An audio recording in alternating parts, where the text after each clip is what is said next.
बिहार के भोजपुर जिले में कथित पुलिस एनकाउंटर में भरत तिवारी की मौत का मामला लगातार तूल पकड़ता जा रहा है। इस मामले को लेकर नेता प्रतिपक्ष तेजस्वी यादव ने बिहार सरकार और पुलिस पर गंभीर आरोप लगाए हैं। वहीं बढ़ते विवाद के बीच सीएम सम्राट चौधरी ने पूरे मामले की न्यायिक जांच करने के निर्देश भी दिए हैं। आरजेडी नेता तेजस्वी यादव ने दावा किया है कि भरत तिवारी की फर्जी एनकाउंटर किया गया है। उन्होंने आरोप लगाया है कि बिहार में कई बार जाति देखकर फर्जी एनकाउंटर किए गए हैं। उन्होंने कहा कि यह बेहद गंभीर मामला है और इसकी निष्पक्ष जांच होनी चाहिए। आपको बता दें कि उन्होंने इस एनकाउंटर को जाति से जोड़ते हुए फर्जी एनकाउंटर बताया है। तेजस्वी यादव ने बिहार पुलिस पर निशाना साधते हुए कहा कि राज्य में थानों के अंदर कई लोगों की मौत हुई है। उन्होंने कहा कि गाय घाट, मधुबनी और मुजफ्फरपुर जैसे घटनाओं में भी पुलिस की भूमिका पर सवाल उठाया गया है।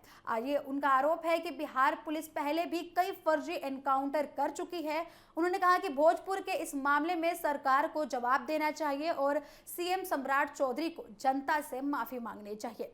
सरकार पर हमला जारी रखते हुए तेजस्वी यादव ने यह भी कहा है कि बिहार सरकार का खजाना खाली हो गया है और भ्रष्टाचार के मामलों से लोगों का ध्यान हटाने की कोशिश की जा रही है। उन्होंने आरोप लगाया कि कुछ चर्चित मामलों में बड़े लोगों को बचाने के लिए अधिकारियों का तबादला भी किया जा रहा है या उनके खिलाफ कार्रवाई हो रही है। उनके मुताबिक सरकार अपनी नाकामियों को छिपाने के लिए दूसरे मुद्दे सामने ला रही है। तेजस्वी यादव ने कहा है कि उन्होंने पहले भी कहा था कि मौजूदा सरकार विकास के बजाय सिर्फ फर्जी एनकाउंटर करेगी। उन्होंने आरोप लगाया कि सरकार जनता के असली मुद्दों पर ध्यान नहीं देती है, बल्कि नाम बदलने और दूसरे विवादों में उलझी हुई है। उन्होंने चुनावी वादों का जिक्र करते हुए कहा कि महिलाओं को आर्थिक सहायता देने का वादा अभी भी पूरा नहीं किया गया है।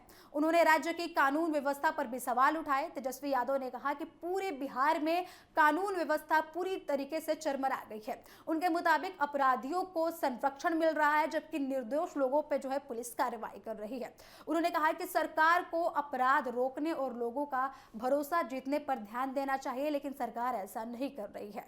नीट री एग्जाम को लेकर भी तेजस्वी यादव ने सरकार को घेरने की कोशिश की है। उन्होंने कहा कि सरकार एक परीक्षा भी सही से नहीं करा पा रही। उनका कहना था कि बिहार के युवा सबसे ज्यादा परेशान हैं। उन्होंने दावा किया कि अगर उनकी सरकार होती तो परीक्षा पूरी तरीके से पारदर्शिता के साथ होती और छात्रों के आने जाने का भी बेहतर व्यवस्था किया जाता।